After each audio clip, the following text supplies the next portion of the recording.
Yeah, viewers, I know today you are seeing a very different background. There is a reason to that. Actually, we came here for a project. To be precise, we came here for a documentary. But unfortunately, we had a lot of challenges. You know, there are a lot of people around and then can't go by doing our normal things. So we decided to not do it. But hey, I can't just come to this nice view and then decide not to do anything. So I quickly came up with something. A lot of people have been asking me about clinical experience in the US or in any other country. And I said, why not call Dr. Kwafo at this moment and use this same view so I can kill two birds with one stone? So I'll call Dr. Kwafo, who has had his clinical experience in the US, to enlighten us on the ways, and you know, there are a whole lot of questions I've already planned to ask him. So I think I'll just give him a call right now, and hopefully if he picks and is ready to talk with us, yeah, we can take it from there. Yeah, thank you very much for picking up. Unfortunately, you are driving. Well, I hope there's not bad time, because I really wanted to talk to you about the clinical experience you had in the US. So my viewers would want to know a lot more about it, and perhaps those who are really interested in doing their clinical experience in the US, they can have the chance of doing it and knowing more about it. So I hope there's not a bad time, and I would like to have this conversation right now, if you wouldn't mind, please. Yeah, I can see you are driving. Yeah. Okay, you can. Okay, you can park elsewhere. Okay, why not? Well, if you guys have noticed, my voice is a little bit down. It's because we are in the season of AFCON, and I needed to shout at the Ghana Black Star team. You get it? That's why.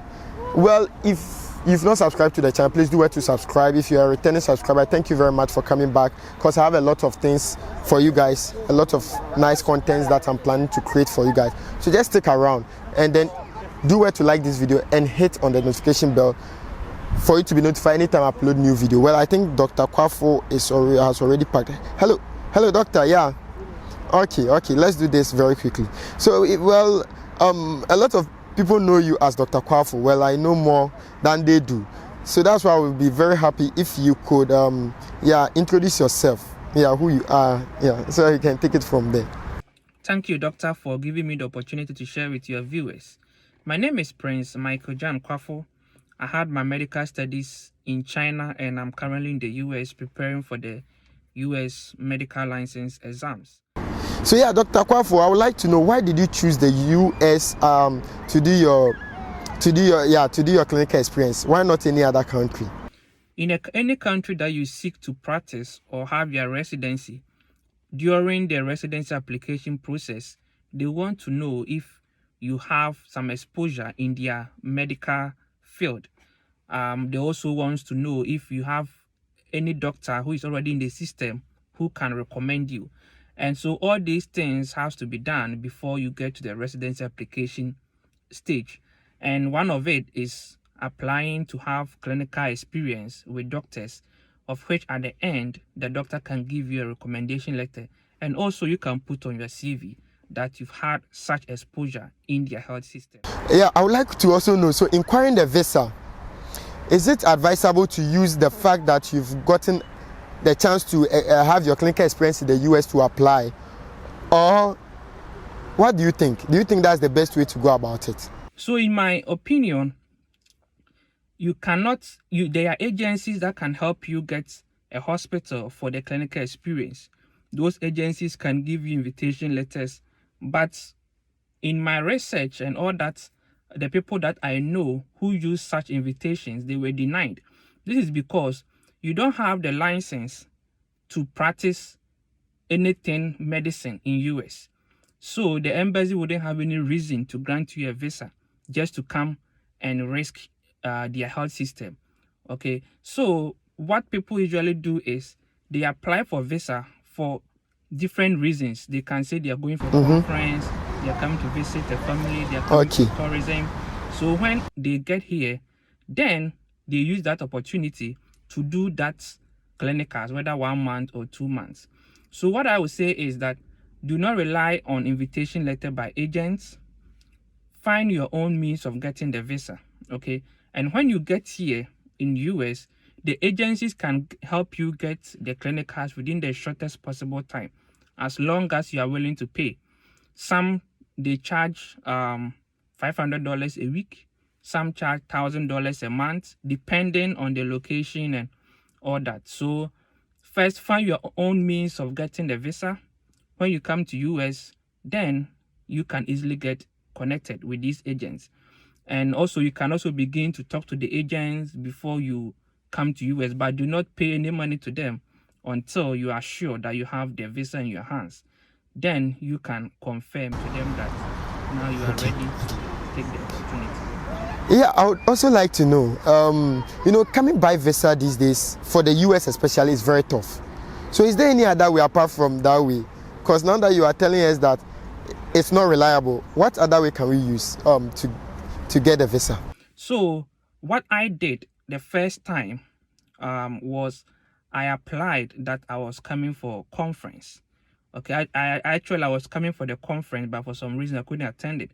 But I used conference to get my first visa. Many people use family visits, some use any other reason.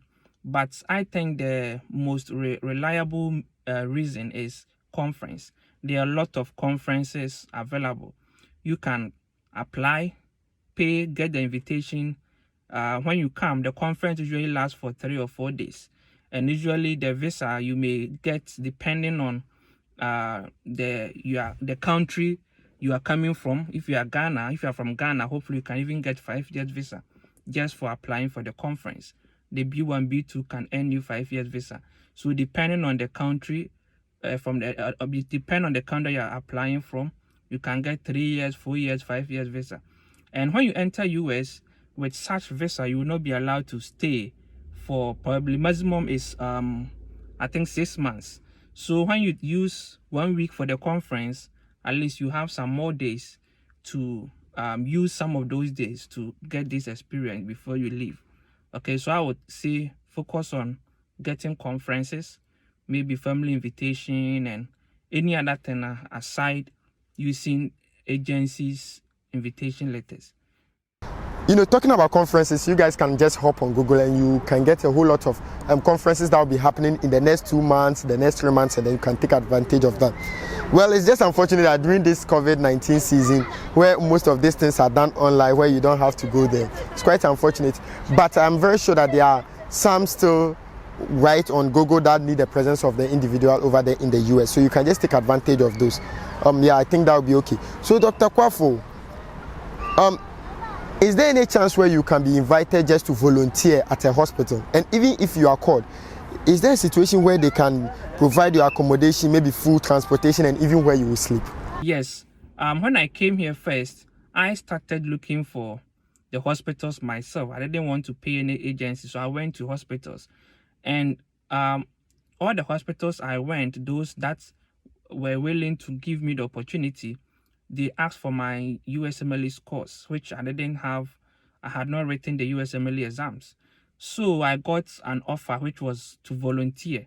And there were some conditions. I had to work there for about 3 months minimum. And I was also in school. So I was just trying to use my vacation period for that. And my vacation lasted for just 1 month. So I couldn't stay for 3 months for that opportunity. So that is why I didn't accept that volunteer opportunity. And yes, it is volunteering. So they are not going to give you any invitation letter. They're not going to provide any accommodation for you. It is something that you willingly want to do for them. They haven't employed you. So you are doing it for them, and maybe at the end, they can give you some letter or something so that to help you build your CV. So they don't give invitation letter, they don't give accommodation. Well, before I decided to do this video, I watched your video very well on your clinical experience in the US. That was a summary though, so I decided to do the longer version. Well, in your video, you stated that you were asked to fill a form on a portal, and then you were asked to provide USMLE.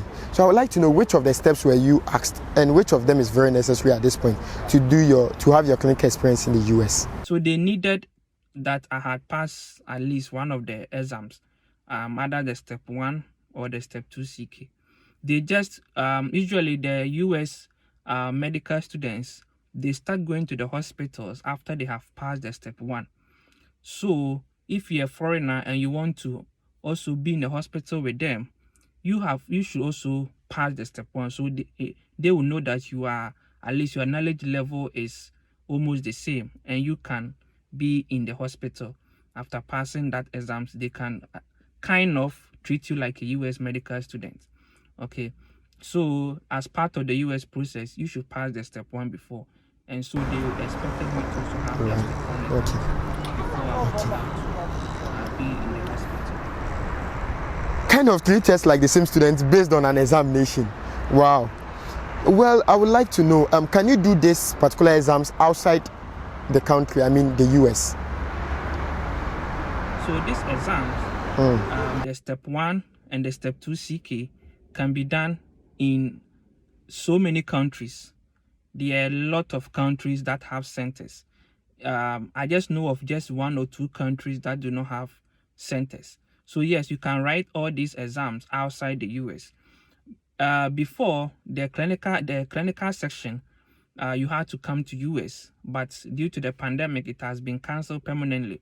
So now you can be outside US, finish the USMLE step 1, finish the USMLE step 2 CK, and finish the OET, or outside US, apply for work or apply for residency. If you get a hospital, the hospital will send you documents. Then you can come here for the interview and all that. So you can be outside US and do all that process. You don't have to be in US to finish the exams process. You can do it. Well, the pandemic also did us some good, looking at the fact that you can do all these 3 exams outside the US. How I wish the interview too can be done online, whereby the individual will not go to the US in vain. So Dr. Kwafo, you also mentioned an agency in the video. Can you tell us about the prices? Yeah, I think, sorry, here I'm talking. Can you tell us about the prices? Okay, so the different agencies have different prices. And even for one agency, they charge based on the state you want. Maybe the price for hospitals in New York can be different from price of hospitals in California, in New Jersey. So, and also depending on the program. Maybe if you want internal medicine, the price can be different. If you want surgery, the price can be different. So the prices, it's not like they have a fixed price for all the hospitals and all the programs. So for me, I paid $2,000. I was paying $500 every week. Yeah, but I paid all the two. Okay. So what I'll do is that I'll leave a link to some of the agencies in the description. So what you can do is just hop in right there and then check them out. So Dr. Kwafo, I would also like to know, would these agencies provide you with your visa, your accommodation, your transportation, and even what you eat? If you want accommodation, the agency can help you, but you are going to pay it yourself. The agency can help you rent apartments at your own cost. Okay, the agency doesn't give free accommodation. If you want invitation letter, they can help you, but as I said, the invitation letter is not a reliable means to secure visa. So they do not give accommodation, but they can help you get accommodation. Yeah, and feeding too, they don't. When you go to the hospital, sometimes the doctor will be going for lunch and he can tell you that come with me, he can pay for you depending on your relationship with the doctor, but he's not obliged to feed you. In fact, there are some rules you need to follow. For instance, mine, before I started, I was told not to sit in the doctor's car. Yeah, because I don't have insurance, and if the car gets accident, the doctor may be in trouble. So there are a lot of rules that you have to follow even after paying. And I also had to write some exams, which was about the protocols in the US health system. You have to pass that exams. The exams is, I think, the passing mark is 16, and it was, I think, 18 questions or so. So you need to take that exams online, you pass it, then you can legally kind of get to work in the hospital here. Right. Obviously. Good relationships always yield good results. Yeah, so Dr. Kwafo, one important thing, now that the agency will not provide you with accommodation based on the fact that maybe you've not paid for that, do you have an accommodation of your own, and how much do you pay? Have you rented a place, something like that? And even how much do you pay for the rent? So fortunately for me, I didn't rent a place. I got a hospital in the state that my family were. So I had to just drive from home to the hospital every day, in and out. So I didn't rent. But if I had gotten the hospital in a state that I didn't know anyone to stay with, or had no family there, then I would have probably considered renting. And that one, I will have to also consider the amount and all that, if I can afford. So is it necessary to be in the US before you can contact the agency, or you can do it outside the US? All right. Can be outside US, do everything with the agency. I was outside US and doing all those process with the agency. You can make your payments to them from outside US and all that. Yeah, in fact, their target market is people outside US, or not even. Yeah, obviously the people who need these things are outside the country, and so yeah, the best way to go about it is to make the people contact you, yeah, from outside the US. I get you. So were you given a lot of hospitals to choose from, and if yes, why did you choose the particular one you did your clinical experience? Hospitals, different programs in different cities. So for me, I didn't choose a hospital because maybe this hospital is good or bad. In my mind, I know that there's no below average hospital in US. So I was willing to take any hospital. What I was looking at is the proximity from my house to the hospital. So I was looking at the hospital first in the state that I wouldn't have problem with accommodation. And also, I was looking at a hospital that I can easily go and come every day. So that is what I used to select the hospital. And lastly, I was looking at a hospital that have a doctor who is in the field that I want to apply for residence in. For instance, if you want to go into surgery, you need to have this experience with a surgeon.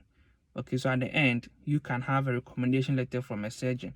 So if you want to go into internal medicine, you have the rotation with an internal medicine doctor. So I was looking at a hospital which has my supervisor will be in the field that I want to have my residency in, so that I can get a recommendation letter from such a specialist. All right. Well, the way you are looking at your review mirror, it seems the police is telling you. I hope you've parked at the right spot though. Yeah, I know you've kind of answered this question already, but still I would like to know, did you go to the hospital before making a choice, or you just made a choice based on the fact that it was, because of its proximity?